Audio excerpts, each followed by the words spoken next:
오늘은 기름 부음을 받은 사람이라는 제목으로 함께 우리가 말씀의 은혜를 나누겠습니다.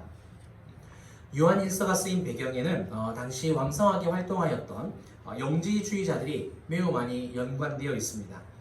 지난 시간에 우리가 살펴본 대로 육신의 정욕, 또 안목의 정욕, 그리고 이생의 자랑이 나왔지 않습니까? 전부 다 영지주의자들이 가지고 있었던 겁니다. 그들은 육체적 쾌락을 즐겼고요. 또 예수 그리스도에 대한 잘못된 가치관을 가지고 있었습니다. 뿐만 아니라 남들보다 우월한 영적 지식을 가졌다는 이유 하나만으로 자만에 빠져 있었던 것을 우리가 알 수 있죠. 사도 요한은 그들을 염두에 두고 성도들에게 세상에 있는 것들을 사랑하지 말고 오직 하나님만 사랑함으로써 하나님의 뜻을 행하는 사람이 되어라 라고 우리가 지난 시간에 살펴봤습니다. 자, 오늘 우리가 읽은 이 본문도 마찬가지입니다. 사도 요한은 당시 영지주의자들을 향하여서 뭐라고 말하느냐면 적 그리스도다, 또 거짓말하는 자다 라고 이야기를 하고 있고요. 반면에 이 편지를 받고 있는 성도들에 대해서는 뭐라고 말하느냐, 기름 부음을 받은 자라고 이야기를 하고 있습니다. 그래서 오늘은 설교 제목을 기름 부음 받은 사람이라고 이렇게 정리를 해봤는데요. 오늘 우리는 이 말씀을 통하여서 두 가지를 살펴볼 겁니다. 첫 번째는 왜 사도 요한이 영지주의자들에 대해서는 적 그리스도라고 거짓말하는 사람이라고 부르는지, 그리고 성도는 왜 기름 부음 받은 사람이라고 말하는지에 대해서 살펴볼 거예요. 그리고 두 번째는 이제 이들에게 있어서 서로의 결말이 다 다르다는 겁니다. 그럼 그 결말은, 그 마지막은 어떤 것인지 우리가 함께 살펴보겠습니다. 먼저 오늘 말씀을 보니까 마지막 때라는 표현이 나오거든요. 이 마지막 때라는 말은요, 예수님의 초림과 재림의 그 사이를 말합니다. 그러니까 우리가 지금 살고 있는 이 시대도 마지막 때인 거예요. 그 이유가 뭐냐? 이 시대에도 똑같이 사도 요한이 말하는 대로 적 그리스도가 굉장히 많이 일어나고 있고 생겨나고 있기 때문에 그렇다라는 이야기입니다. 우리가 사는 세상을 보면 이단이 굉장히 많잖아요. 특별히 신천지, 하나님의 교회, 여호와의 증인, 지금은 좀 많이 사그라들었는데 JMS라고 정명석, 그런 이단들이 굉장히 많이 있지 않습니까? 이런 이단들이 전부 다 적 그리스도에 해당이 됩니다. 지금도 굉장히 많은 이단들이 활발하게 성행을 하고 있기 때문에 마지막 때라고 이야기를 하고 있는 거죠. 그러면 궁금한 것이 생기죠. 적 그리스도는 누구냐?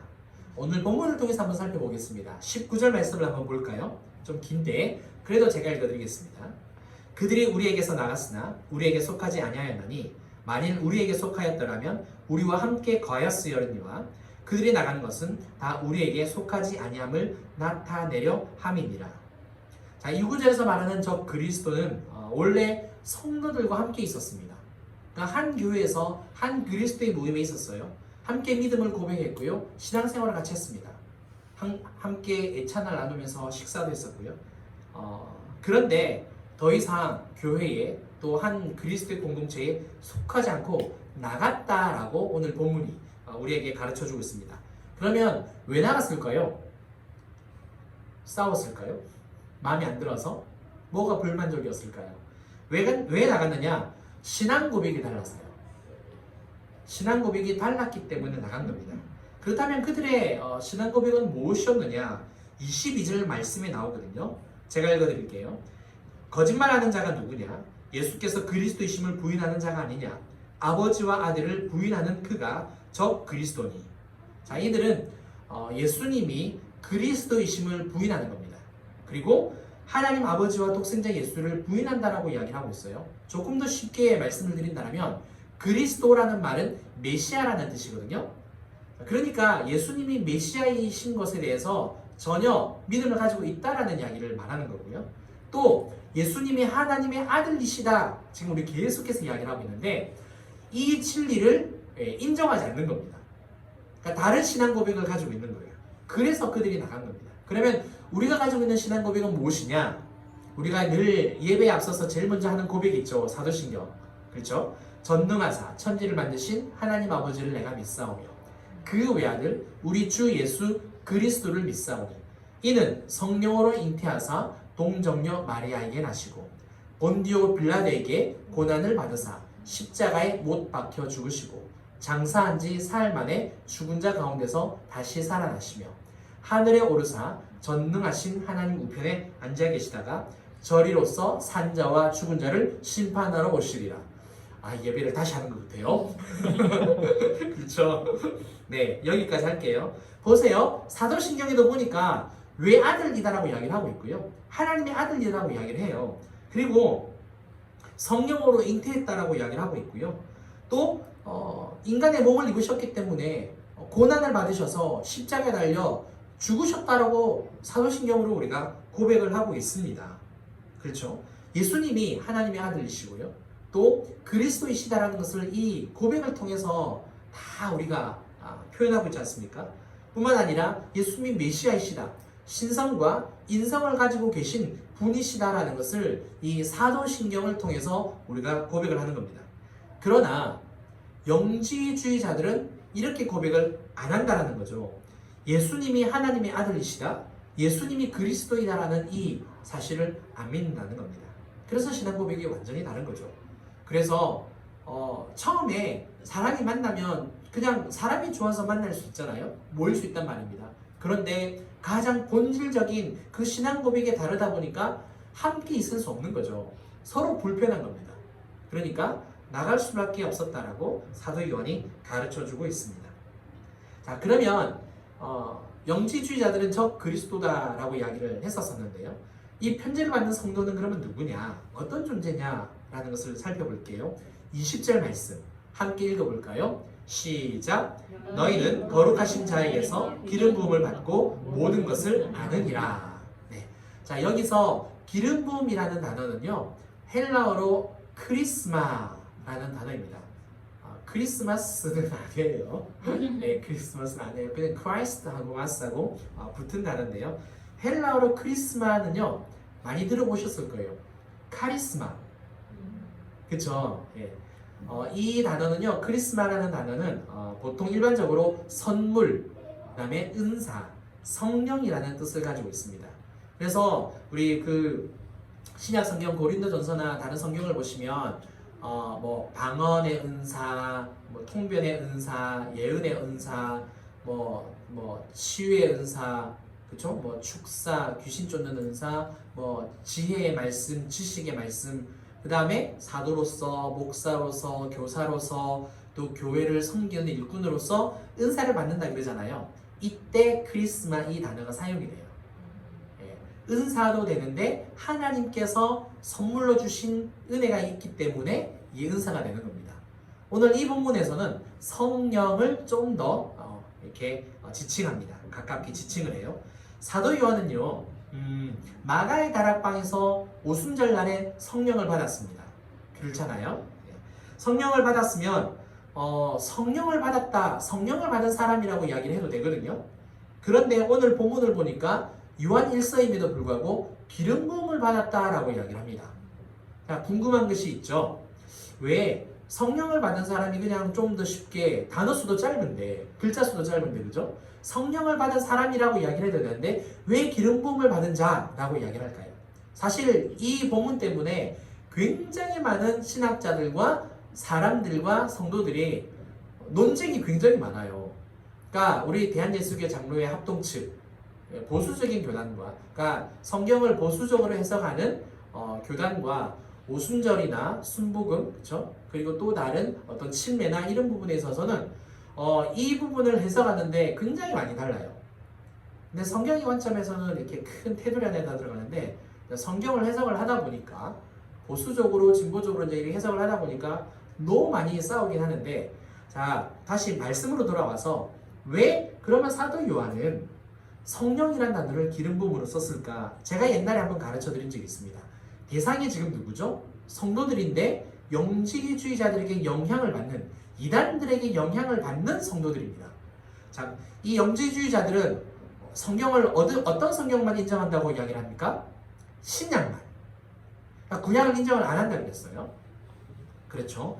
그러니까 구약을 인정을 안 하니까 분명히 그 성령의 임재하심은 구약 사건에도 있었단 말입니다. 그러니까 선지자나 제사장이나 왕에게 기름을 붓는 일이 항상 있었거든요. 의식이 있었단 말이에요. 그러면 그때 항상 하나님이 임재하셨습니다. 그러니까 분명히 구약 때부터 있었던 게 이 기름 부음이고 성령인데 신약부터 시작된 게 아니라는 거예요. 그러니까 이 영지주의자들에게 너희가 지금 말하고 믿는 것이 잘못됐다라는 것을 그 오류를 바로잡아 주려고, 그리고 기존의 성도들에게는 이게 신약부터 시작된 게 아니라 구약부터 시작이 된 거다라는 것을 가르쳐 주려고 의도적으로 기름 부음이라는 단어를 사용을 한 겁니다. 자, 그러면 구약부터 사용이 됐다라고 이야기를 했으니까 구약에 어디에서 구체적으로 사용이 됐는지 잠깐 살펴보려고 하거든요. 기름 부음에 대한 의미를 구약의 관점에서 간략하지만 그래도 핵심적으로 말씀을 드릴게요. 잘 메모하셔도 되고 기억하시려 하시면 좋겠습니다. 기름 부음은요, 첫 번째로 하나님을 위해서 특별하게 구별된다라는 뜻입니다. 다시 한 번 더, 기름 부음은 하나님을 위해서요, 특별하게 구별된다라는 뜻입니다. 기름 부음 받은 자 굉장히 많은데 대표적으로 한번 사울을 이야기해 볼게요. 사울이 기름 부음을 받고 왕이 되었습니다만 처음에는 겸손한 사람이었어요. 그렇죠. 그런데 나중에 하나님 앞에서 말씀에 불순종하고 교만하게 되어지고요, 다윗과 완전히 갈라서는 사이가 됩니다. 그래서 다윗이 쫓겨가잖아요. 이때 사울이 계속해서 잡으러 다니다가 다윗이 그 10년이라는 시간 동안에 2번의 기회를 얻습니다. 사울을 죽일 수 있는. 신하들이 막 이야기하잖아요. 내가 칼로 찌르겠다고, 죽이겠다고, 단번에 죽일 수 있다고. 근데 그 책임은 다 다윗에게 가는 거잖아요. 근데 다윗이 그 2번 뭐라고 고백을 합니까? 여호와께로부터 기름 부음 받은 종을 내가 죽일 수 없다고. 자, 이 말은 뭘 의미하느냐? 하나님께서 특별하게 구별하셔서 기름 부음 받은 사람인데 내가 이 사람을 죽이면 하나님을 대적하는 행위가 된다라는 거예요. 그래서 다윗이 내가 여호와께 기름 부음 받은 사람을 죽일 수 없다라고 말한 겁니다. 이해가 되셨죠? 자, 두 번째요. 두 번째 의미는요, 하나님의 임재를 상징합니다. 기름 부음은 하나님의 임재라고 이렇게 바꿔 말하셔도 되겠습니다. 하나님께서 구약 시대 때는 사람들에게 특별한 사명을 주시는 경우가 굉장히 많았습니다. 그렇죠? 선지자들, 제사장들, 아론에게도 기름을 붓고 아들들에게도 제사장의 직분을 얻을 때 기름을 붓는다라고 이야기하고 있잖아요. 선지자들도 기름 부음을 받고요. 또 왕, 사울이나 다윗이나 솔로몬이나 그 왕이 될 때는 전부 다 기름 부음을 받았습니다. 그렇죠? 엘리야도 엘리사에게, 하사엘에게, 예후에게 다 기름 부음을 받게 했어요. 그러니까 특별한 사명을 받는 사람들에게 기름을 부어주셨는데 성경을 읽어보시면 특별한 사명을 부여받을 때 그 기름 부음을 통하여 누가 임하신다? 하나님의 성령, 하나님의 영이 그 사람에게 임한다라는 장면들이 성경에 기록되어 있습니다. 따라서 기름 부음을 받은 사람은 하나님의 영의 임재 가운데 살아가면서 특별하게 부여받은 사명을 감당하는 사람이 되는 거죠. 그래서 기름 부음은 두 번째 의미로 하나님의 임재가 되겠습니다. 자, 그러면 이제 제가 간략적으로 가장 핵심적인 두 개를 딱 말씀을 드렸는데 이게 그럼 구약과 신약에서 어떤 차이점이 있느냐, 이걸 한번 이야기를 해볼게요. 한 번 더 잠깐만 복습을 한다면 구약 시대는 특별히 선택된 사람들로 구별되었기 때문에 그 사람들에게 기름 부음을 주었고요, 받게 했고요. 그 다음에 그들에게만 하나님의 영이 임하여서 특별한 사명을 감당했습니다. 자, 신약 시대는 예수님으로 말미암아 바뀝니다. 자, 이 대상이 소수였는데 이제는 하나님께 특별히 선택받은 모든 사람에게로 다 적용이 됩니다. 다시 말해서 예수님을 나의 구원자다, 예수님이 나를 위해서 십자가에 달려 죽으셨고 부활하셨다 라고 믿는 사람이요, 하나님께 선택받은 사람들은 전부 이 기름 부음을 받게 되어집니다. 신약 표현으로 성령이라고 하는 거죠. 자, 우리 안에 누가 계시죠? 성령님이 계세요. 그렇죠? 하나님께서 구원을 계획하셨고 예수님께서 그 구원을 이루시기 위해 이 땅에 오셔서 인간의 몸을 입으셨고 십자가에 달려 죽으신 다음에 부활하시고 승천을 하셨어요. 그리고 난 다음에 성령님이 오셨잖아요. 에베소서의 표현에 의하면 성령님이 우리의 구원을 인치셨다. 인치다라는 게 도장을 꽝 찍는다는 이야기예요. 그러니까 계약서에 도장이 있느냐 없느냐에 따라서 그 계약이 발효가 되는 거잖아요. 그렇죠? 도장을 찍다라는 게 인치다라는 이야기입니다. 성령님이 우리의 구원에 대해서 확실한 보증이 되어 주셨다라는 표현을 쓰고 있거든요. 그래서 우리 안에 성령님이 임합니다. 우리 안에 성령님이 임한다라는 것은 구약적인 표현으로 우리가 기름 부음을 받아서 선택받은 사람이 됐다라는 뜻이에요. 되셨죠? 그렇죠? 그렇게 신약에서는 이해를 할 수 있습니다. 따라서 기름 부음, 곧 성령이 임한 성도는 진리를 모를 수가 없어요. 아까 20절 말씀에 뭐라고 나와 있었습니까? 네. 너희는 거룩하신 자에게서 기름 부음을 받고 모든 것을 안다라고 이야기를 하고 있거든요. 모든 것을 안다라는 말은 뭘 말하느냐? 진리를 안다. 예수님이 메시아 그리스도이시고요. 예수님이 하나님의 아들이다라는 이 진리를 안다라는 뜻입니다. 자, 베드로가 이런 고백을 해요. 마태복음 16장 16절이거든요. 주는 그리스도시요 살아계신 하나님의 아들이십니다. 이 고백을 합니다. 자, 이 고백은 베드로가 영지주의자들처럼 어떤 특별한 영적인 지식이 있어서 예수님 앞에서 이 말을 한 게 아니에요. 예수님이 이 구절에서 이야기를 뭐라고 하시느냐면은 하나님 아버지께서 깨닫게 해주셔서 네가 이 말을 했다라고 예수님이 직접 말씀을 해주십니다. 마찬가지로 우리가 예수님을 그리스도라고 메시아라고 하나님의 아들이다라고 우리가 고백을 하는 것은요, 내가 성경을 많이 읽어서 내가 많이 배워서 잘나서 특별한 지식이 있어서 말하는 게 아니고요, 내 안에 기름 부음 성령님께서 깨닫게 해주셔서 고백을 하게 해주신 거예요. 그래서 우리가 지금 이 자리에 있는 거고요, 예배를 드리는 겁니다. 그렇다면 영주의주의자들, 즉 적 그리스도는 어떤 존재냐, 이 맥락을 따라서 쭉 설명을 하게 되어지면 처음부터 기름 부은, 즉 성령이 임재하지 않은 사람들이라는 것을 우리가 알 수 있습니다. 처음부터 다른 노선의 사람들이라는 거예요. 그렇기 때문에 신앙 고백이 달랐던 거고요. 처음에는 그리스도인들과 좋게 지낼 수밖에 없었던 거죠. 밥도 먹고 여행도 가고, 그렇죠. 아유, 당신도 좋은 사람이고 나도 좋은 사람이고, 물론 그렇게 말할 사람은 없겠지만 서로 좋고 좋게 그렇게 살아갔는데, 예배를 드려보니까, 신앙생활을 해보니까 불편한 거예요. 나는 이렇게 믿는데 당신은 왜 이렇게 믿느냐라고. 그래서 나갈 수밖에 없었던 겁니다. 사랑하는 성도 여러분, 제가 조금만 다른 이야기를 해볼게요. 하나님은 야곱의 12아들을 선택을 하셨어요. 왜 그러냐면 아브라함, 이삭, 야곱, 그죠? 요셉. 근데 요셉을 잠깐 빼고요. 야곱을 통하여서 12아들을 세우잖아요. 70명이 애굽을 내려가지만 400년이라는 시간 동안 이 12아들들을 통하여서 남자만 60만 명이라는 인구가 이렇게 되게 됩니다. 이게 뭘 말하느냐면 하나님께서 이스라엘이라는 민족을 만드시기 위해서 이 12명의 아들을 택하시고 자손이 번성케 하셨다는 것을 말해줍니다. 즉 하나님의 나라를 이루시려고 이 12명의 아들들에게, 야곱의 아들들에게 기름을 부으셨다, 선택하셨다라는 것을 우리가 알 수 있습니다. 그렇게 해석을 할 수 있어요. 자, 이제 신약을 넘어와서 예수님이 제자를 부르시죠. 12명이죠. 그죠? 12명의 제자를 부르세요.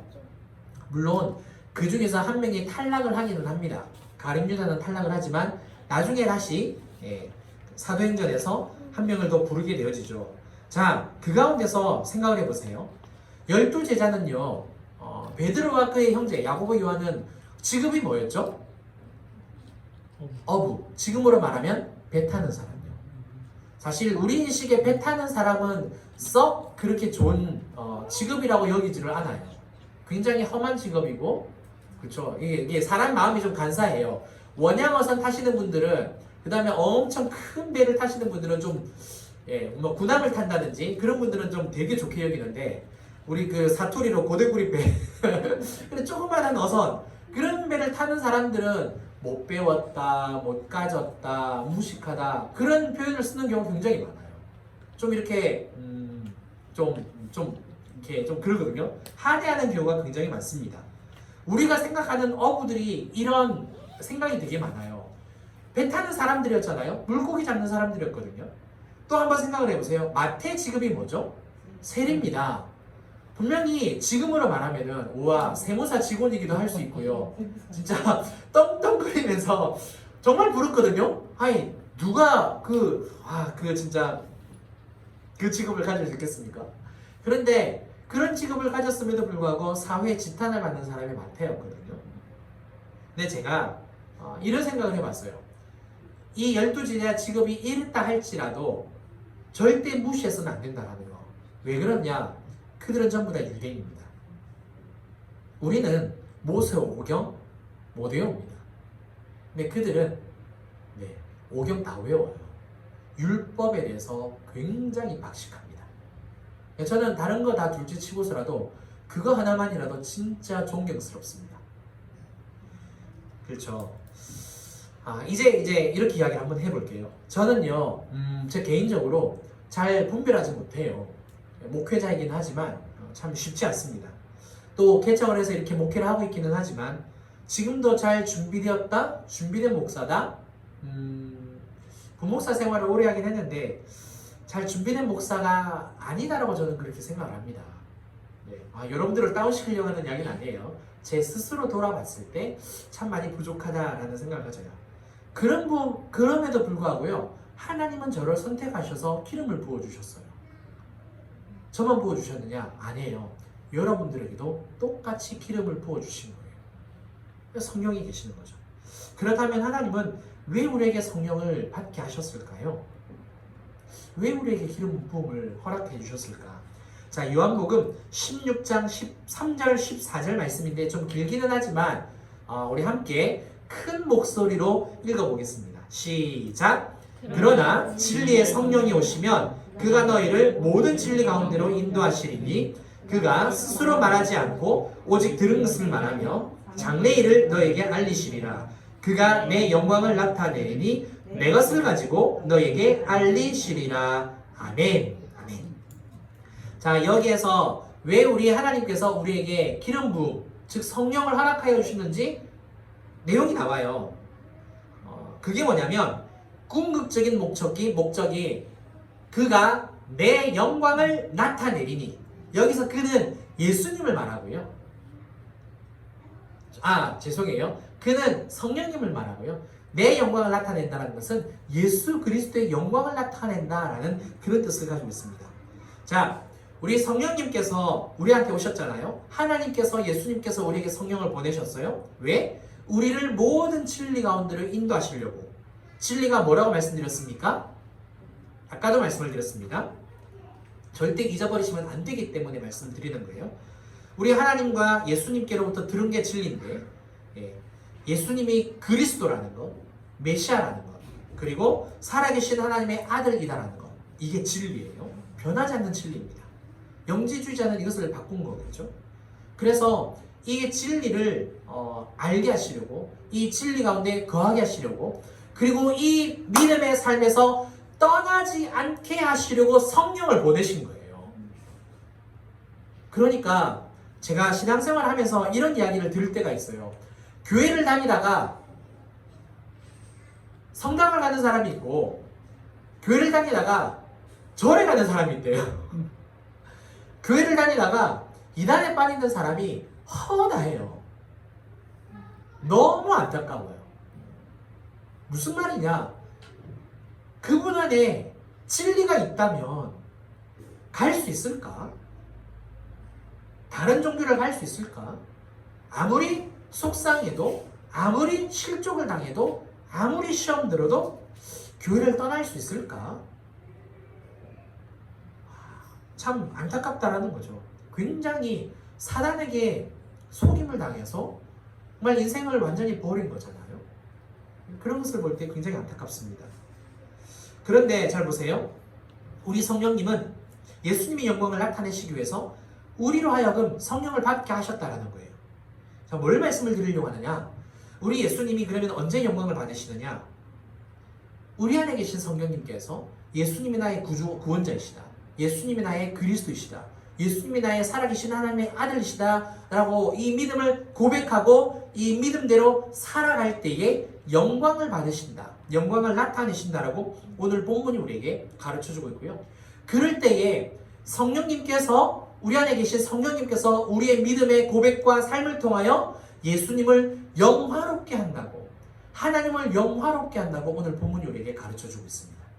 사랑하는 성도 여러분, 성령님은 예수님을 영화롭게 하시려고 지금도 쉬지 않고 내 안에서 예수님을 믿게 하십니다.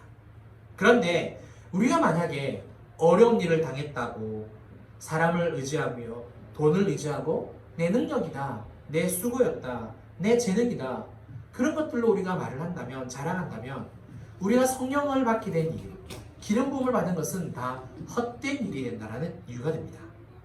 성령님이 우리 안에서 탄식하는 이유도 바로 여기 있는 거겠죠. 따라서 매 순간 세상 것들을 의지하지 않는 저와 여러분들 되셨으면 좋겠습니다. 오직 예수님만 믿고 예수님만 의지하셔서 성령님께서 나로 하여금 우리 예수님을, 우리 하나님을, 아버지를 영화롭게 할 수 있는 그러한 삶을 살아가는 저와 여러분들 되시기를 주님의 이름으로 축원합니다. 자, 이제 그 다음에 적 그리스도와 이제 성도, 기름 부음 받은 사람을 구분을 했어요. 그 다음에 이제 사도 요한은 이들에게 서로 다른 결말이 주어질 거다라고 이야기를 하고 있습니다. 먼저 성도들이 맞이하게 되는 결말인데요, 25절 말씀을 함께 읽어보겠습니다. 시작. 그가 우리에게 약속한 것은 이것이니 곧 영원한 생명이니라. 자, 성도가 약속받은 것이 있는데 그게 뭐라고요? 영원한 생명이다라고. 자, 성도는 예수님과 함께 영원토록 천국에서 하나님의 다스림을 받고 살게 됩니다. 영생이라는 단어잖아요. 영원한 생명인데 그냥 영원히 그냥 사는다라는 개념은 문자적인 의미고요. 우리 신앙적인 의미는 주님과 함께 천국에서 하나님의 다스림을 받고 살아간다라는 거예요. 이게 영원한 생명이에요. 우리에게는 영혼이 있습니다. 그렇죠? 설마 영혼이 없으신 분? 자, 그런데 놀라운 것은 영혼은 죽지 않아요. 그렇죠? 영혼은 절대 죽지 않습니다. 우리의 육체는 흙으로 지음을 받았기 때문에 흙으로 돌아갑니다. 하지만 영혼은 하나님께서 생기를 불어 넣어 주셔서 우리가 생명, 살아있는 영적인 존재가 된 거잖아요.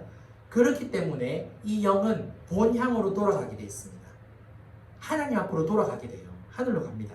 중요한 것은 하나님 앞으로 가게 되는데 전부 다 하나님께서 예비해 놓으신 영원한 생명 천국으로 들어가느냐? 아니에요.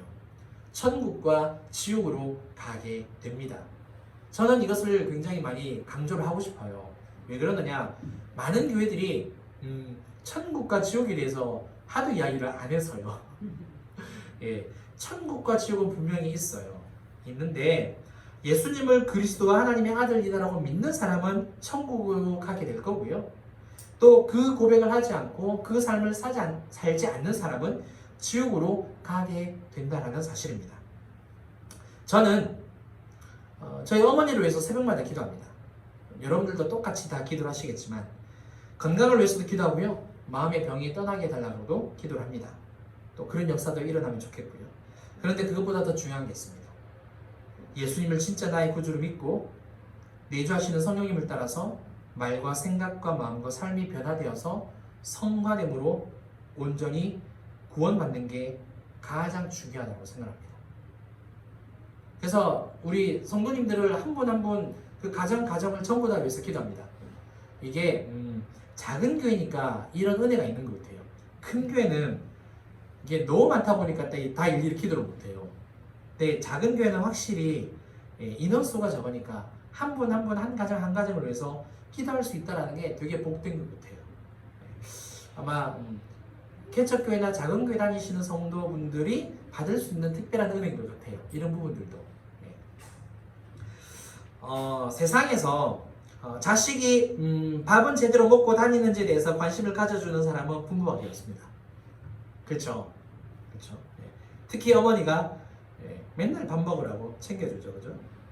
저도 자다가 일어나서 밥 먹었던 때가 굉장히 많은데, 목사인 아들이 자식된 도리로서 어머니를 위해서 제일 많이 기도한 제목은요, 식사 잘 하셔라, 건강하셔라, 뭐 그런 것도 있겠지만 그래도 영혼 구원입니다. 왜냐하면 천국에서는요 부모와 자식으로 만나지 않습니다. 만나지 않고요. 하나님의 백성으로 만납니다. 한 영혼으로 만납니다. 예. 누군지 다 알아요. 왜냐하면 영이기 때문에. 사람의 영이 죽지 않는다고 했잖아요. 사람의 영은 살아간 평생을 다 기억하고 가져갑니다. 그러니까 하나님 앞에서 하나님도 알고요. 사람도 다 알아요. 그러니까 누군지 다 압니다. 그러니까 누가 또 이분은 천국을 못 오셨네. 이분은 나를 참 힘들게 하셨던 분인데 천국에 오셨네. 라는 것도 다 알게 돼요. 그래도 그런 것을 가지고 불평, 불만을 하지 않습니다. 모든 게 하나님의 은혜로 구원을 받았기 때문에 감사하고 찬양합니다. 그래서 천국에서 만나면 굉장히 감사한 일이 되겠죠. 그렇죠? 자, 아마 여러분들도 마찬가지일 것 같아요. 영혼 구원이 가장 중요합니다. 그것을 염두에 두셨으면 좋겠고, 사도 요한이 26절에서 이런 이야기를 하거든요. 미혹하는 자들에 관해서 썼다라고 이야기를 해요. 지금 성도들한테 이야기를 하면서 영지주의에 관련 이야기를 지금 굉장히 많이 이야기하거든요. 이게 뭘 말하느냐면 죽지도 못하는 상태에서 영원히 고통받는 지옥으로 갈 영혼들을 생각을 해보니까, 미혹받아서 정말 떠날 그 사람들을 생각을 해보니까 너무 두렵다는 거예요. 그래서 미혹하는 자들에 대해서 내가 쓸 수밖에 없다라고 26절에서 표현을 하고 있고요. 그리고 27절에서 성령님이 성도 안에서 거하셔서 진리에 대해서 계속해서 가르쳐 주시기 때문에 그 가르침대로 살아야 한다라고 이야기를 하고 있습니다. 뿐만 아니라 그렇게 되어지면 어떤 일이 벌어지느냐, 29절에 기록된 것처럼 자기 자신이 하나님에게서 난 줄 알게 된다. 내가 진짜 하나님으로부터 났구나 라는 것을 알게 된다는 거죠. 자, 그렇다면 미혹하는 자들, 곧 다른 신앙을 고백하는 사람들은 어떤 결말을 맞이하게 되느냐, 28절 하반절인데요. 우리 함께 읽어볼까요? 시작! 그가 강림하실 때에 우리로 담대함을 얻어 그 앞에서 부끄럽지 않게 하려 함이라. 자, 원래 이 구절은요, 성도를 향한 구절입니다. 우리를 향해서 주신 말씀인데, 이 구절을 한번 뒤집어서 보게 되어지면 기름 부음을 받지 못한 사람들은 예수님 앞에서 부끄러움을 당할 수밖에 없는 존재라는 것을 알 수 있습니다. 그렇죠? 자, 부끄러움은요, 선천적인 감정입니다. 학습되어서 배우는 게 아니고요, 태어날 때부터 가지는 감정이에요. 부끄러움은 일을 잘못하거나 또 양심에 꺼리 끼어서 볼 낯이 없거나 스스로 떳떳하지 못할 때 이렇게 생겨나는 감정이죠. 그렇죠? 부끄러움을 제일 먼저 가진 분이 계시죠, 그죠? 아담과 하와가 하나님 앞에서 죄를 지음으로 부끄러움을 가졌습니다. 뭘 말씀드리느냐? 사람들은 사람들 앞에서 잘못을 할 때 부끄러움을 가지지만 우리는 하나님 앞에서 죄를 범하였을 때 부끄러움을 느낍니다. 근데 이 부끄러움도 긍정적인 효과는 있어요. 그게 뭐냐? 우리가 신앙생활하면서 하나님 앞에 죄를 지었구나, 하나님 앞에 죄 때문에 수치심을 가지고 부끄럽고 창피하잖아요. 그러면 어떤 생각을 가지게 되죠? 다음번엔 잘 살아야겠다, 진짜 순종해야겠다, 죄를 짓지 말아야겠구나, 그런 결단을 하게 되고 회개하고 다시 돌아섭니다. 그렇죠? 그런데 중요한 게 있어요. 우리가 신앙생활하면서 지금 이렇게 살아있으면서 부끄러움을 느끼고 다시 돌아서는 것은 감사한 일인데, 마지막 순간에 부끄러움을 느끼면 그때는 끝이라는 거예요. 그 마지막 순간이 언제입니까? 내가 죽던가 예수님이 재림하시는가, 둘 중에 하나예요. 그때 그 순간에 우리가 이 부끄러움을 느끼면요, 더 이상 돌이킬 수가 없는 거예요. 그때는 더 이상 회개가 없어요. 죽은 사람이 회개할 수 있나요? 예수님이 재림하실 때 회개하나요? 안 돼요. 하나님이 우리 입을 막으십니다. 더 이상 회개할 기회를 내가 이제 주지 않는다고. 이미 많이 줬다라고. 따라서 진리를 따르지 않는 사람, 성령을 받지 않는 사람, 기름 부음 받은 사람이 아니면 마지막 결말은 뭐냐? 마지막 순간에 수치스럽고 창피하고 부끄러움을 느낀다는 겁니다. 사랑하는 성도 여러분, 지금 그리고 앞으로 내가 맞이하게 될 결말, 우리의 마지막은 어떨지 항상 생각해 보고 계십니까? 천국이신가요? 지옥이신가요? 영원한 생명으로 말미암는 기쁨이신가요? 아니면 돌이킬 수 없는 부끄러움이실까요? 아무쪼록 천국이기를 바랍니다. 정말 기쁨이 마지막으로 느낄 수 있는, 아니죠, 천국 가면 영원히 기뻐할 건데 이 땅에서요. 이 땅에서 내가 누구 앞에서 뭐 임종을 할 수 있잖아요. 사랑하는 가족들 앞에서 이렇게 마무리를 할 때 기쁨으로 임종하는 가운데 그래요. 자, 목사이다 보니까 임종 예배도 드려봤었고, 또 돌아가신 분을 이렇게 제 눈으로 이렇게 이제 천을 걷어서 확인하는 경우도 뭐 여럿 있었습니다. 뭐 늘 안치실에서 뭐 예배한 적도 있고, 뭐 굉장히 많은 다양한 경험을 했어요. 목사이다 보니까 이제 하게 되더라고요. 근데 참 놀라운 것은 어떤 분은 얼굴이 환해요. 그 암으로 고통으로 그렇게 고통받는데도 그 마지막 순간에 모든 이상이 펴지는 분이 있는다면, 그렇지 않은 분들도 있더라고요. 자, 그러면 이제 그 마지막 순간에 우리가 부끄러움을 당하지 않으려면 이렇게 살아야 하는데요. 24절 상반절이거든요. 너희는 처음부터 들은 것을 너희 안에 거하게 하라. 자, 27절 맨 끝입니다. 너희를 가르치신 그대로 주 안에서 거하라. 그리고 이제 28절 맨 처음인데요. 자녀들아 이제 그의 안에 거하라. 간단히 말해서 예수님이 하나님의 아들이심을 믿는 그 믿음을요, 마음에 간직하라는 이야기예요. 뿐만 아니라 주위 모든 사람들이 내 믿음을 볼 수 있도록 드러내라는 거예요. 예수님을 믿기 때문에 내가 이런 행동을 한다고, 비록 그게 나한테 손해가 되고 그게 내가 억울할 수도 있고 그게 내가 힘이 들 수 있는데, 그럼에도 불구하고 나는 예수님이 하나님의 아들이시다라는 이 믿음이 있기 때문에 나는 이렇게 행동한다라고,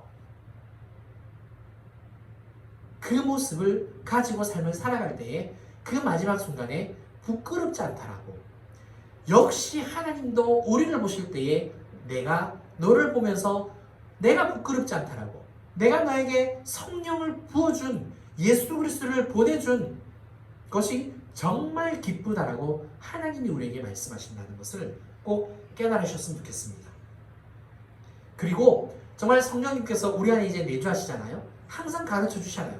말씀을 읽을 때마다, 설교를 들을 때마다 깨닫게 되어지기도 하고, 아, 그게 그런 내용이었구나, 내가 이제는 진짜 이렇게 살아야겠구나 가지는 그 마음을 다 누가 주시는 거죠? 성령님이요. 내가 내 자유로 가지는 거 아닙니다. 내 안에 계신 성령님이 주시는 거거든요. 그러면 이제부터 더 그 말씀을 깨닫게 해주시고 새롭게 하여 주시는 그 성령님을 온전히 의지하면서 살아가는 저와 여러분들 되셨으면 좋겠습니다. 그래야 할 때에 진실로 내 안에 계신 성령님께서 예수님의 영광을 나타내시고 하나님의 영광을 드러내심으로 하나님을 영화롭게 하신다는 것, 이게 우리 인생의 목적 아닐까요? 그 삶을 사는 저와 여러분들 되시기를 주님의 이름으로 축원합니다. 말씀을 맺겠습니다. 기름 부음 받은 사람이라는 오늘 말씀으로 함께 은혜를 나눴어요. 두 가지로 말씀을 드렸는데, 첫 번째는 우리는 성령이 내 안에 거하시는 성도라는 것, 성령님이 우리 안에 계십니다. 예수님께서 약속하신 성령, 즉 기름 부음을 우리가 받은 이유가 있는데, 나로 하여금 예수님이 영광을 받으시게 하려고. 그렇죠? 그래서 세상에 어떤 일이든지 간에 그 믿음을 드러내는 삶을 살아가십시오. 주님을 의지하시고요. 두 번째로 우리는 영원한 생명을 약속받은 성도입니다. 마지막에 부끄러움을 받는 사람으로 부름받은 게 아니에요. 그렇죠? 그래서 예수 그리스도가 진리심을 믿고요, 그 믿음을 드러내면서 말씀에 순종할 때에 정말 부끄럽지 않을 줄 믿습니다. 저는 우리 모든 분들을 천국에서 만나서 함께 하나님을 찬양했으면 좋겠어요. 정말 기뻐하고 즐거워하는 그런 우리 모두가 되었으면 좋겠습니다. 함께 이 시간 찬양할 텐데요, 주님 말씀하시면 이라는 찬양입니다. 우리 이 찬양 들으시면서 하나님께 고백으로 나가겠습니다.